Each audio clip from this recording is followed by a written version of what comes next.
कुनै समयमा दिपेन्द्र सरकारसँग शिखर चुरोट खाने पैसा हुन्थेन। महाराधिया सरकार यदि हल्का रक्सी चाहिँ लिइबक्सिन्थ्यो, च्यातिएको कुर्ता लगाइबक्सिन्थ्यो, त्यो भित्र के पनि थिएन। यो कुरा सबै चोरहरूलाई थाहा छ। यो सबै जनतालाई चाहिँ पुरा भ्रममा पारे हो कि त्यो भित्र त हामी पनि गएको छौँ नि त, केही पनि छैन त्यहाँ।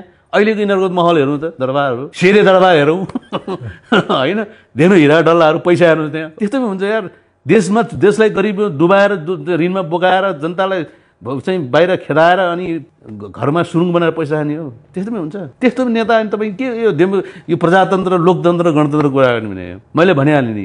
अब यो देशै नबचाउने त जे भने भयो होइन, तर देशलाई बचाउने हो भने यो अब राजा इन्ट्रेस्ट छ नि, त्यो फरक कुरा हो। तर हामी सबैले गएर पूजा गरेर गुहाएर ल्याउनुपर्छ, बिहान बजाएर सबै भने यो त्यो भन्ने होइन कि सबै मिलेर आउनुहोस्, तपाईँ एउटा अभिभावकत्व ग्रहण गर्ने बक्सिस, त्यसपछि पावर दिने होइन सरकारलाई, फेरि एकदम धार्मिक सांस्कृतिक एउटा आनन्द एउटा रेस्पेक्टेड पदमा राखेर शासन त बसन्तपुरमा गएर सिक्का फाल्ने मात्र शासक त फेरि यिनै गर्ने हो। तर यसमा पनि युथले गर्ने हो कि अब यो यिनीहरूबाट हुँदैन।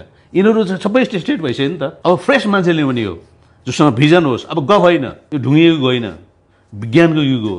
पढे लेखेका सक्षम हुनहार युवाहरू ल्याएर चाहिँ देश निर्माण लाग्यो भने बन्ला।